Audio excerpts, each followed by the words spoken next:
Hi, we are from Group 5 and our topic is emancipation from chapter 13, question 8.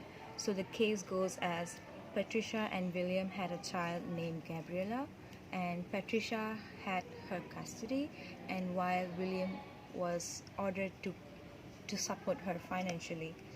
So when Gabriella was ready to apply for a college, her father agreed to give her shelter, food, and financial information to complete the financial aid application for her registration. So Gabriella moved in to his house, and after 2 weeks, Gabriella moved out because she couldn't get along with him, and she went to her mom's place. And she also dropped out of the college, and she was enrolled in the new college, and she started working in a catering service in that college itself as a part-time. And soon Patricia met with an accident, and she missed a lot of classes to complete the semester.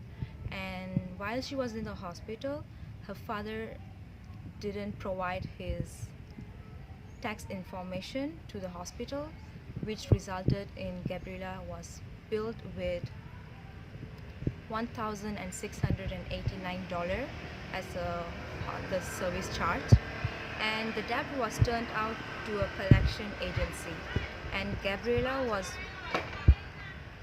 when Gabriella moved with her mom, her father sued that she was emancipated. So the question here is, should the court relieve her father of having to pay because Gabriella was emancipated? So, emancipated meaning of emancipated is the sever of a child and parent's relationship. So it can occur where basically at this point a parent will not take full responsible of the child's welfare, and the child will not obey the parents anymore because they're already out of the parents' reach. So emancipation could naturally happen when the child is reached the age of maturity, but it can also happen beforehand, earlier, when the child is below the age of maturity, and this can happen based on formally and informally, based on if the child and the parents agree with it. And a formal emancipation actually occurs when the court reach a conclusion that a child could actually be emancipated. So, my classmates explained the formal side of emancipation. So there's the other side of emancipation, which is the informal side, and this is the conduct of the minor, between the conduct of the minor and the parent. And there are certain situations where informal emancipation can occur. The first one is that the parent and the minor agree to cease the support of the child, and the next one is that the minor marries, meaning that they have a family of their own.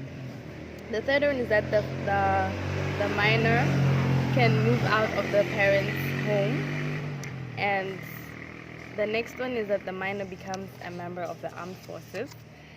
The fifth one is that the minor gives birth, meaning that they'll have to take care of their own child, and yes, on their own. And then the last one is that the minor undertakes a full-time employment, meaning that they'll have their own income to support themselves. And in our case, the child, Gabrielle, moved out of the father's home. Okay, in this case, Patricia and William and Gabriel case, the father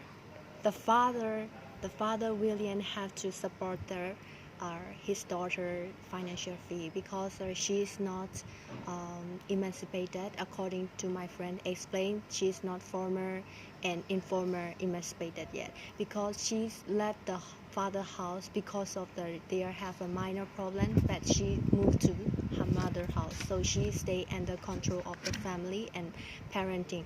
So according to the judge, the father has to support the Patricia and Patricia financial aid, and he's never supported before. And now also when she get an accident, he has to pay for the bill also.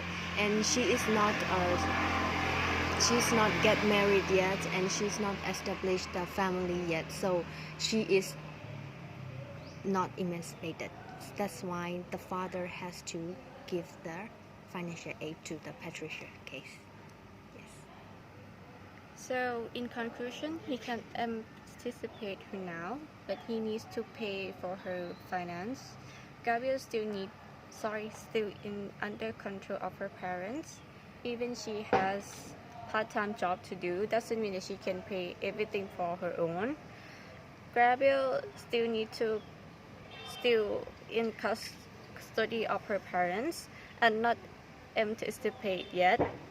So her father needs to pay her bills by the law. Thank you.